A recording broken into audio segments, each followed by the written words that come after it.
Hi friends, आप सभी का आपके अपने यूट्यूब चैनल यूपीएससी इन्फो 24 में स्वागत है। तो दोस्तों, हम उम्मीद करते हैं कि आप सभी लोग स्वस्थ होंगे और खुश होंगे।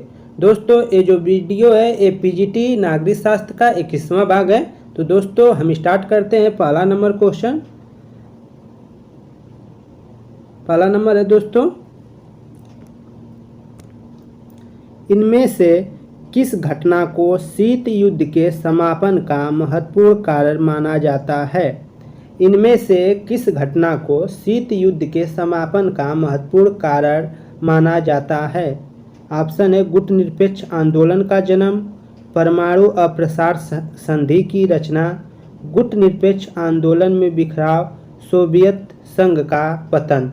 तो दोस्तों, सोवियत संघ का जो पतन है उसी के फलस्वरूप क्या हुआ कि समापन माना जाता है शीत युद्ध का। ठीक है, शीत युद्ध का जो समापन माना जाता है, समाप्ति मानी जाती है, वो सोवियत संघ के विघटन से माना जाता है, सोवियत संघ के पतन से माना जाता है। व्याख्या देखिए दोस्तों, 1991 में सोवियत संघ के पतन के साथ ही शीत युद्ध का भी समापन हो गया। आगे देखिए,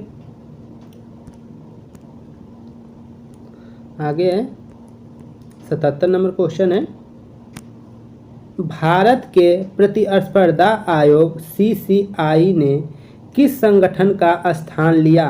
भारत के प्रतिस्पर्धा आयोग सीसीआई ने किस संगठन का स्थान लिया? तो आंसर हो जाएगा दोस्तों एकाधिकार प्रतिबंधात्मक व्यापार व्यवहार आयोग का स्थान लिया। तो चौथा नंबर ऑप्शन ठीक हो जाएगा, एकाधिकार एवं प्रतिबंधात्मक व्यापार व्यवहार आयोग का स्थान सीसीआई ने लिया। व्याख्या देख लीजिए,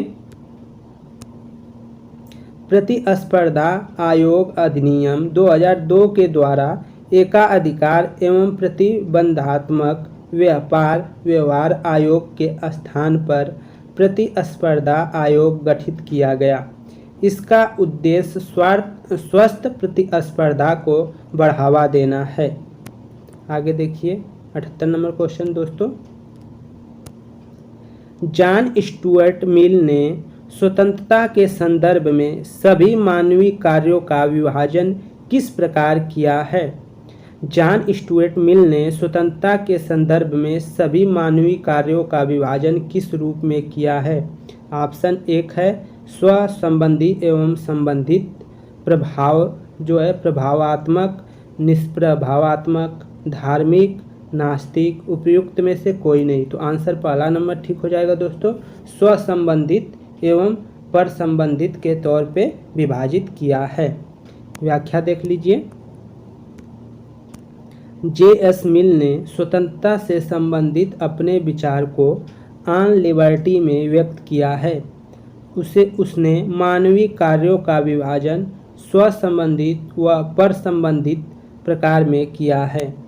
आगे देखिए 79 क्वेश्चन है, राज्य परिवारों और गांवों का संगठन है जिसका उद्देश्य एक पूर्ण और आत्मनिर्भर जीवन प्रदान करना। इस उद्धृत के लेखक कौन हैं? तो इस वाक्य के जो वाक्यांश है उसके लेखक कौन है? तो उसके लेखक है दोस्तों अरस्तु। आंसर क्या हो जाएगा?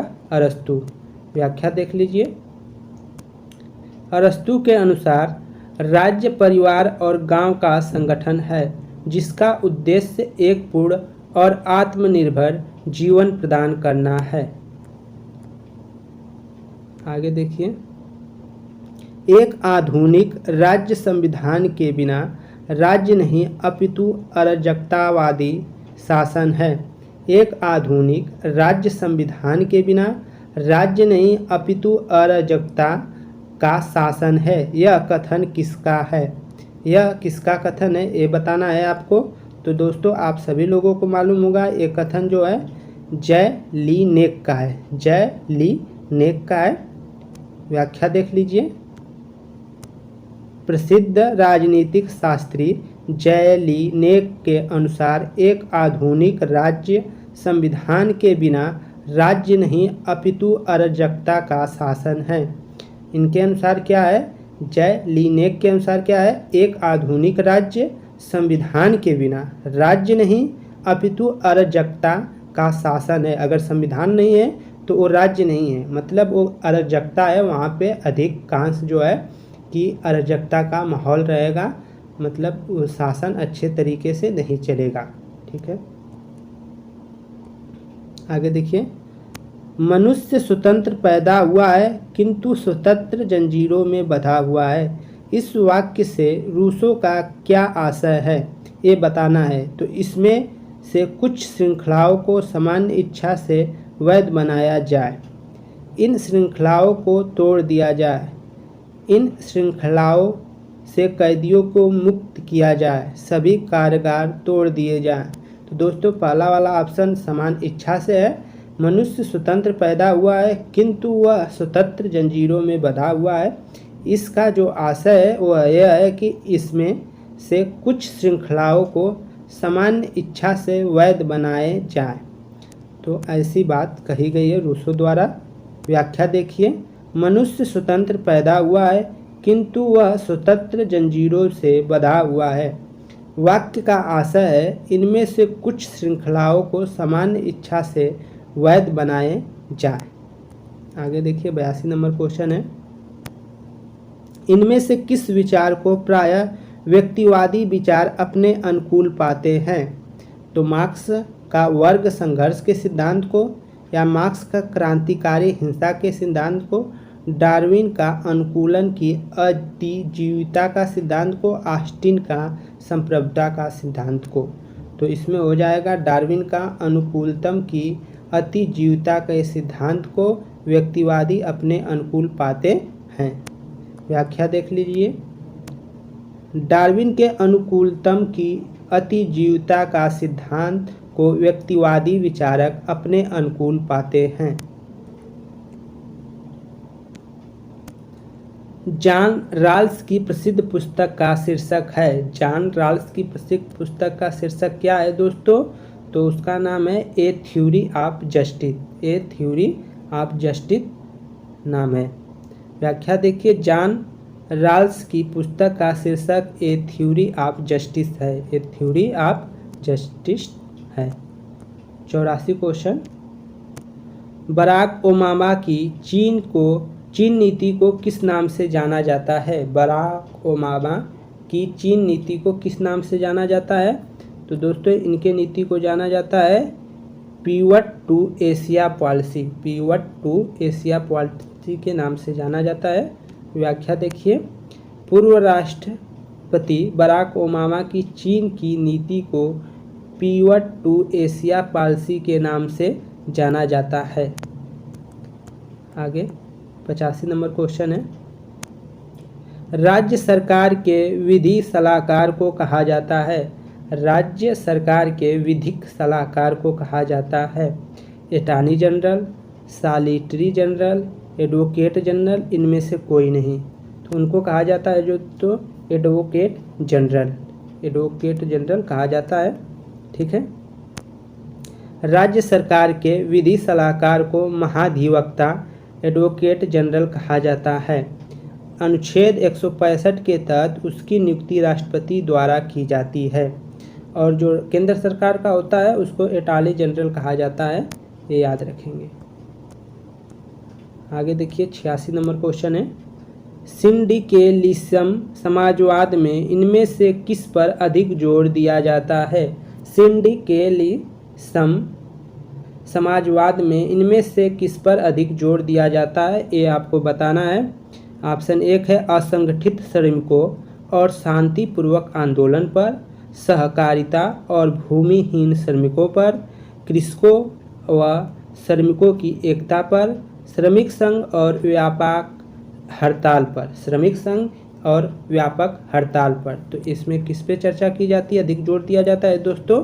तो श्रमिक संघ और व्यापक हड़ताल पर अधिक जोर दिया जाता है। व्याख्या देख लीजिए।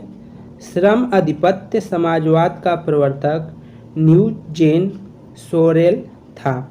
श्रम अधिपत्य समाजवाद का प्रवर्तक न्यूजेन सोरेल था। सिंडिकेलिज्म समाजवाद में श्रमिक संघ और व्यापक हड़ताल पर अधिक जोर दिया जाता है। इनमें से किसका नाम वैज्ञानिक प्रबंधन सिद्धांत के साथ जुड़ा है? इनमें से किसका नाम वैज्ञानिक प्रबंधन सिद्धांत के साथ जुड़ा है? तो वो हो जाएंगे दोस्तों आपके Frederick Taylor.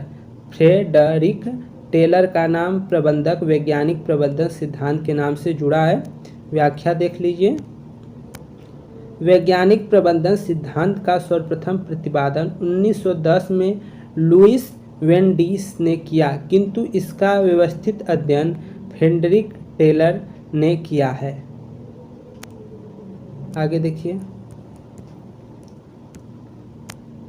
Politics who gets what and how, इस पुस्तक के लेखक कौन है? Politics who gets what and how पुस्तक के लेखक कौन है? तो इसके लेखक है दोस्तों हेरोल्ड लासवेल हैं।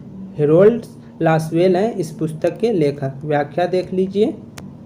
अमेरिकी राजनीतिक सिद्धांतकार हेराल्ड लासवेल ने 1948 में politics who gets what and how का प्रकाशन किया। 89 नंबर क्वेश्चन है, प्लेटो ने इनमें से किस विचार का समर्थन किया है? साम्राज्यवाद का, नगर राज्यों के विनाश का, अभिभावक वर्ग द्वारा उत्पादक वर्ग की महिलाओं के शोषण का, पत्नियों और संपत्ति के समाजवाद का। तो किसका उन्होंने प्लेटो ने समर्थन किया है? तो चौथा ऑप्शन सही हो जाएगा, पत्नियों और संपत्तियों के समाजवाद का। आगे देखिए इसकी व्याख्या। प्लेटो ने पत्नियों और संपत्ति के समाजवाद का समर्थन किया है। उसने न्याय युक्त आदर्श राज्य की स्थापना पर बल दिया। 90 नंबर क्वेश्चन है, भारतीय संविधान के अनुच्छेद 32 में कौन सा अधिकार उल्लेखित है? तो दोस्तों इसमें जो है संवैधानिक उपचारों का अधिकार उल्लेखित है, तो अनुच्छेद 32 में। ठीक है, अब इसकी व्याख्या देख लीजिए। भारतीय संविधान में नागरिकों को 6 मौलिक अधिकार प्राप्त हैं। अनुच्छेद 32 में संवैधानिक उपचारों का अधिकार निहित है, जिसे डॉक्टर भीमराव अंबेडकर ने संविधान की आत्मा व हृदय कहा है। अनुच्छेद 32 को भीमराव अंबेडकर ने संविधान की आत्मा और हृदय कहा है। तो फ्रेंड्स, यह वीडियो यहीं पे समाप्त होती है। हम उम्मीद करते हैं कि आप लोगों को यह वीडियो पसंद आई है। अगर वीडियो थोड़ा भी पसंद आई है तो प्लीज़ वीडियो को लाइक कर दें, और आप चैनल पे नए हैं फ्रेंड्स तो आपसे रिक्वेस्ट है कि आप चैनल को सब्सक्राइब कर लें। सभी को नमस्कार, शुभ रात्रि।